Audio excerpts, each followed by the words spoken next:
ready to begin with Ole Miss. We'll ask Coach Beard for some general comments on the game. Then we'll take your questions just for the two student athletes, and then we'll excuse them back to the locker room and finish up with questions for Coach Beard. If you have a question, raise your hand, and we'll get one of the remote mics to you. And remember to please identify yourself and the media outlet that you represent. Coach? Hey, good, hard-fought game. Congratulate Auburn on the victory. Defensive game. Easy baskets were hard to find throughout the game. If we hold Auburn at 62 points, we should have a chance to win the game, and we did. So thought we played some good defense today. They're the SEC champs, projected 1 seed. You guys just saw it. What does that make Ole Miss? We can play with these teams. It's a disappointed locker room right now because we expected to win this game. I didn't think we got beat, though. I think, like I told the guys, sometimes you win, sometimes you run out of time. I really felt like if there's a little bit more time on the clock, we liked where we were. So congratulate Auburn in a defensive, tough game. Lastly, basketball is about making shots. Today was a game we needed to make 9 or 10 threes, kind of mathematically with how the game was set up, and to shoot 17% from three-point line. Most of those threes were good looks. If we make a couple more shots today, get one more rebound, we win the game. But congratulations to Auburn. Wish those guys the best of luck here in Nashville and then next weekend in the national tournament. All right, we'll take your questions for either of the student athletes. Raise your hand, and we'll get one of the remote mics to you. Raise your hand, questions. All right, let's start on the third row on the left. I guess I'll just go for Dre. Sam Hutchins, Clarion Ledger.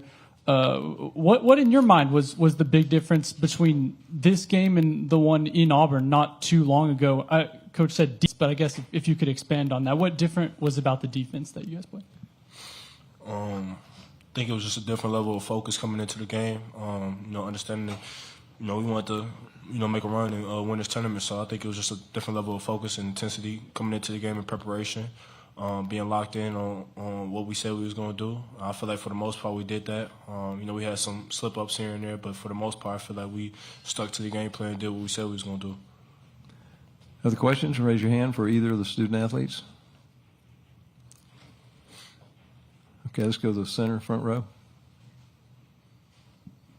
Jared Redding, 24/7 Sports. For both of y'all that are willing to answer, neutral site games this year, you've either won or just come up with a couple possessions short. Just the type of environments that you've been in, and the competition this week and all. In what ways do you feel like this prepares you going into March? Jalen, would you take that first?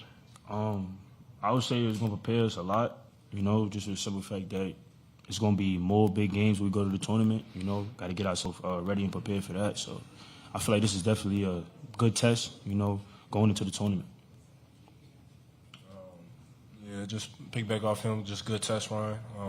Like you said, we've been through this multiple times throughout the season. I feel like the coaching staff put together a good schedule to get us prepared for that with multiple neutral site games. So just got to get prepared now. Raise your hand. Other questions for either of the student athletes? All right, we'll excuse you. You can return to the locker room. Thank you. And we'll continue on with questions for Coach Beard. Let's start right on the front row on the left.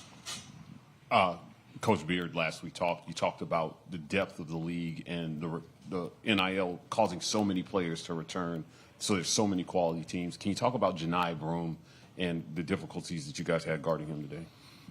Hey, he was the difference in the game. In a one-possession game, he goes 23 and 15. I think he's worthy of all the attention and awards he's winning. You saw it today. All the way down to the last play. So the shot clock differential was just enough where we got a coach's decision. Do we try to get one stop? And then we're going to have about 10 seconds with the basketball coming down with a broken floor. Or do we extend the game by fouling? Our defense had gotten a little bit better in the last 7-8 minutes of the game. So we all made the decision. Players believed in it. And then what does Auburn do? Veteran team, well coached.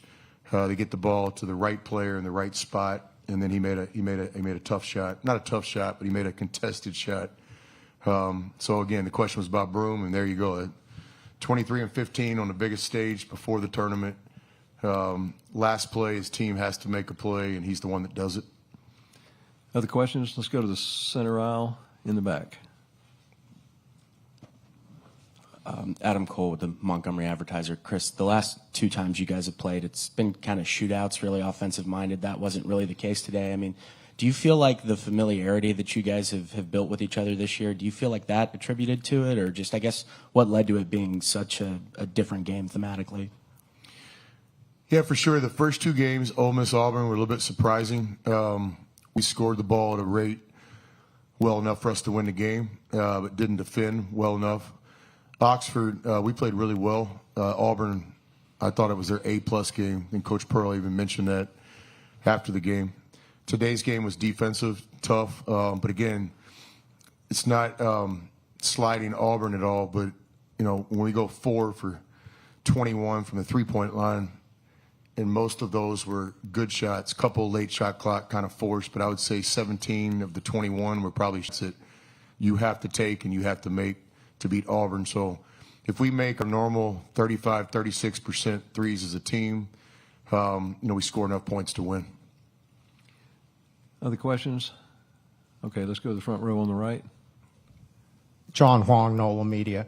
Chris, different teams kind of develop at different rates along the year. As you reminded me yesterday, you've had success every place you've gone. At what point did you realize that this team would be really good? That's a good question. Of course, in recruiting, when you put the team together, you have high expectations because you see the plan in front of you. But when it gets real, it's probably when competition starts. So we had a really good summer. We set up our summer a little bit different than the past, you know, with new teams, portal, new players. You can't just spend your whole summer working drills or shell drill. You got to get out there and play a little bit. And so we had multiple inter-squad scrimmages with officials. And I think about halfway through the summer, we started visualizing how to be a good team.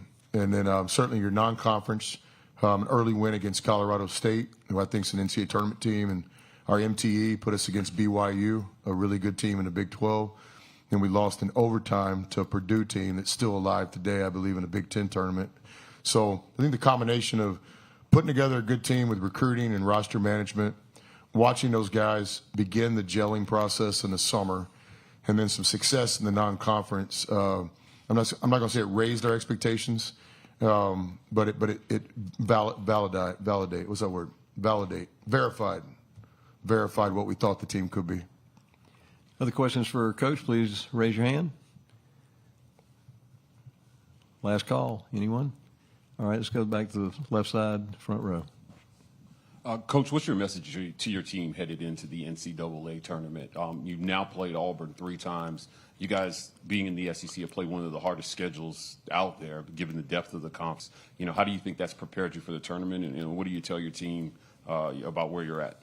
Yeah, so the message immediately after the game today, again, a hurt locker room because we expected to win this game, was that I didn't think we got beat today. I think we ran out of time. We could have loved, you know, put 2 more minutes up there and let us play a little bit more. So I thought the effort was good today, but when you play a team like this, you have to play well in almost every area. We took care of the ball, especially in the second half. We played good enough defense for the most part. We got to do a little bit better job on the backboards, and we got to make some shots, 4 for 21. The message for the team moving forward is we've always had kind of the same model in March. 2 things. It's really simple. We tell the players we want to be us. Why? Because us is pretty good. You know, we're one of the best teams in the country. We're going to get a nice seed at large bid in the tournament. So let's don't show up to the NCAA tournament and be somebody we're not. Let's just be the best version of us. Let's be us. Secondly, we want to have some fun along the way. Yeah, it's a business trip, no doubt about it. But, man, you work your whole life in coaching and playing to play in the NCAA tournament. So let's don't forget that. Let's enjoy every practice, every shoot-around, every bus trip, the plane trip, the camaraderie in the hotel, the meals. You guys know this, man. The meals in the NCAA tournament are really, really good. Nobody even skips the salad portion of the meals because the salad looks like you're at Brazilian steakhouses. You know, we're going to get some gear, and we're going to enjoy ourselves. We're going to smell the roses, as we call it. And so that's always been our plan in March. Sounds simple, but to me, that's the way to do it. You know, be the best version of yourself, be us, and then smell the roses along the way. Have some fun, play with joy. And we had that today. Our timeouts, we got guys smiling with joy, like we're here, man. We got a chance. Let's go try to win this game. So that's always been our message in March, and will be this week as well. All right. Thank you, Coach. Thanks.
Ready to continue on with Auburn. We'll ask Coach Pearl for a couple of general comments on the game, then we'll take your questions just for the two student athletes and then excuse them back to the locker room, and then we'll finish up with questions for Coach. A reminder, please, when you ask a question, identify yourself and the media outlet that you represent. Coach?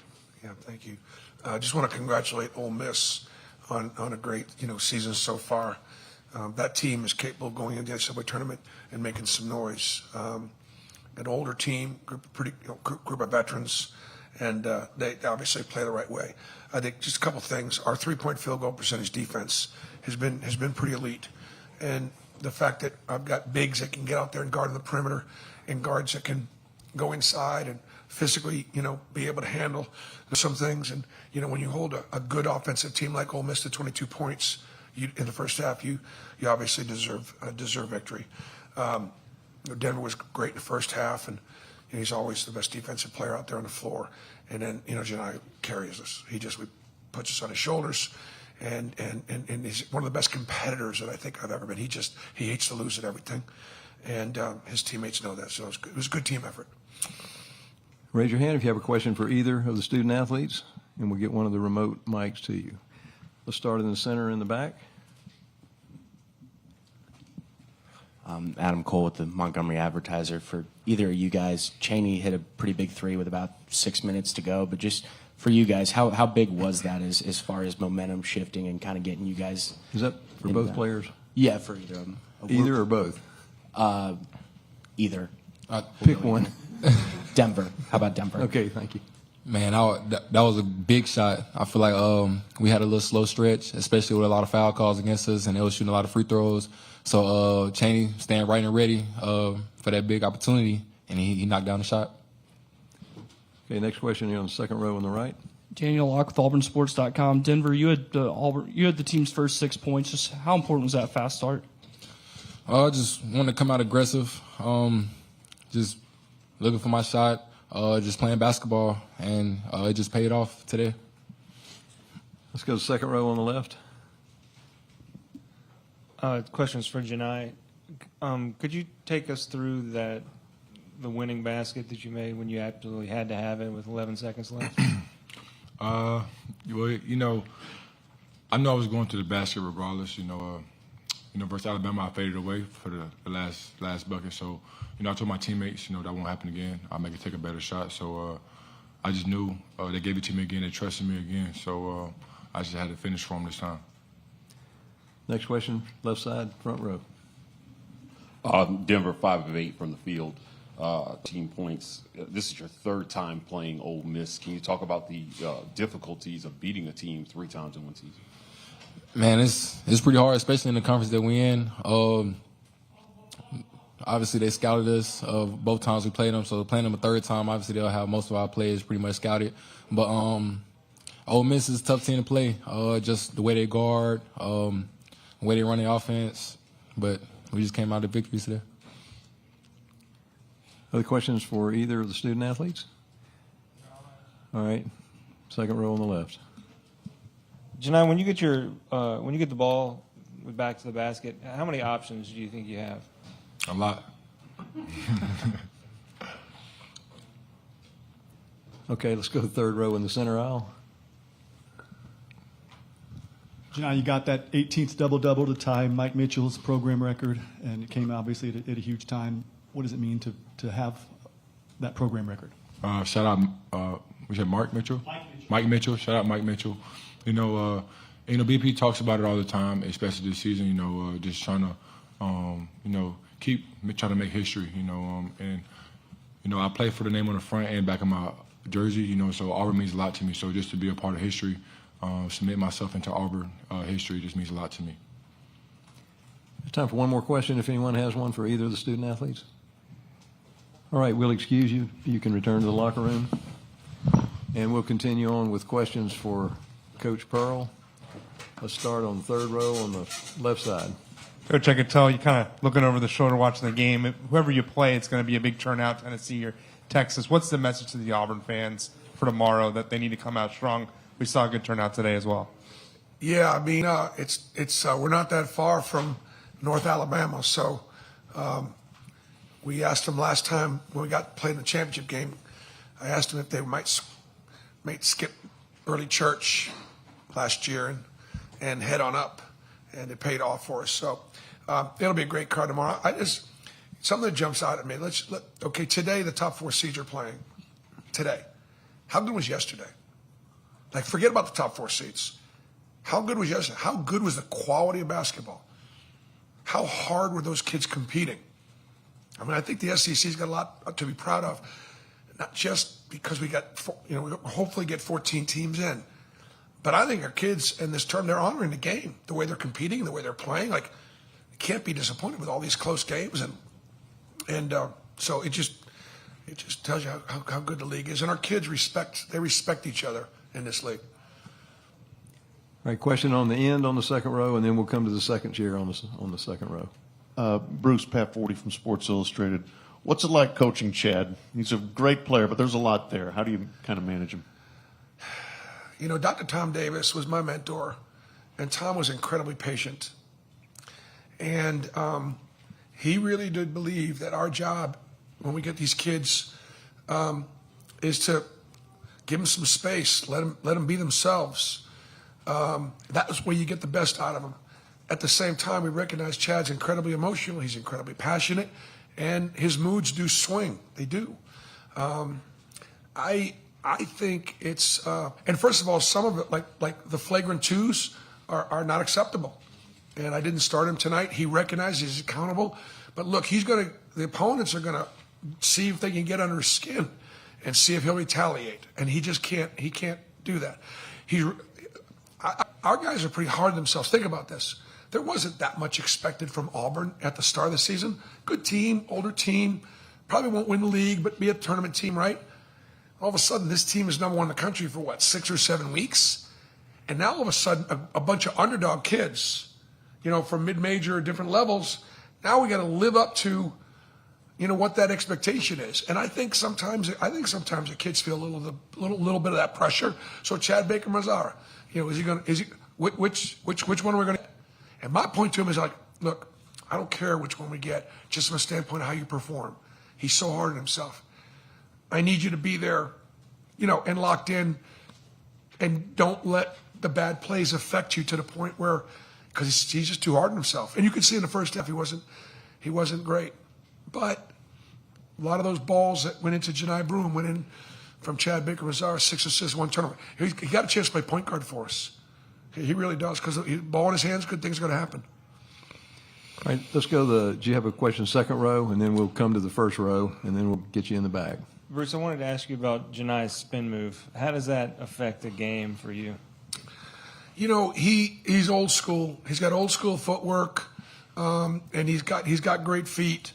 And I think one of the things that, again, like the play where he saved the ball before it went out of bounds is a play that only a great athlete can make. But because he can't jump, people don't think they don't think he's a very good athlete. And it has nothing to do with athleticism. So because of his athleticism, he's got such a good base. And he's able to put you on his hip and go, and spin off of you. Now, everybody knows he's a right shoulder, left-hand cover. But if you overdo it too much, he can go the other way. The other thing that he's really good, he's obviously an excellent passer, not just when the ball's in post, but also on the perimeter. He's got real good skills and real good feel. Okay, front left. Coach, Chris Beard called this a slow defensive game. He also said he didn't feel like they got beat. They just ran out of time. Can you talk about the importance of being able to win a game like this? Usually you guys get off about 62 shots on goal, only 51 tonight, but you shot 45% from the field. Well, I think, look, we don't win many games. We turn the ball over 15 times. But Ole Miss turns people over 13, maybe 13 and a half. They're one of the best teams in our league at turning people over. Dia was a real problem with 3 steals and jumping out some of those passing lanes. And, Jalen Murray with 5 steals. I mean, so we have got to do a better job of handling that pressure and take care of the ball. And it was almost a factor in our getting beat. But that's what Ole Miss does. That's what they do. They turn you over and then they get you in transition. I think that, look, we hold Ole Miss to 57 points. I don't know how many times they've scored 57 points all year, and we held them to 57 points. Defense and rebounding win championships, and that's obviously what carried the day. Okay, question in the middle on the back row. Ike Jones with the War Report. Coach, you already talked about Chad not getting the start, but Chris Moore got the start tonight. Really effective minutes for him tonight. Just talk about what he gives to you guys, specifically on the defensive end. Yeah, look, sometimes less can be more, and so Chris out there just setting good screens, running the offense, not trying to look for himself so the other 4 guys have more opportunity. And then defensively, he's a glue guy. He just talks, he communicates, he can switch 1 through 5, and that's been one of our strengths this year. Is we switched Ole Miss as much as anybody's going to switch him, and so Chris is he's one of our team leaders. He's one of our captains. Been there 5 years, graduated, and we trust him. Next question in the back on the far left. BP, talking about defense, I think they had 2 made field goals over the last 650 or so when they tied the game up, and I think their 6 assists was one of y'all's best defensive performances. Just talk about getting back to the way you guys play defense. I know that was a big focus sort of in that break leading up to this, but just talk about kind of getting that effort and being locked in there. Well, you know what? Because Chad Baker was in foul trouble, we were running a little offense defense for him, so it put Chris on the floor, which always makes us better defensively and physically. When you, as a coach, you try to give your kids, what's the formula? How can I trust that if we do these things, we can win? And if you can control your effort and energy on the defensive end, if you can get stops, you can win. Ball's not always going to go in. Team's going to make plays. You might miss some free throws. But if you can sit your ass down and guard and then limit them to 1 shot, you can control that. So that was what our message was. Left side, second row, next question. Bruce, what makes Steven such a good defensive coach, and what has he done for you guys this year? Man, such a great question. Thank you. As I get older, I've given Stephen Pearl more, and he's taken it on. And and then Mike Burgomaster is my offensive coordinator, and I've given him more responsibility to play call. And those 2 guys working together. And so Stephen he's studying the opponent. He's studying what they're doing, what adjustments Chris Beard makes. Stephen really wanted us to switch in this game, bodies on bodies. He felt really strongly about it. And so his eyes are going to the defensive end. Mike is focusing on the offense. And so I trust those 2 guys.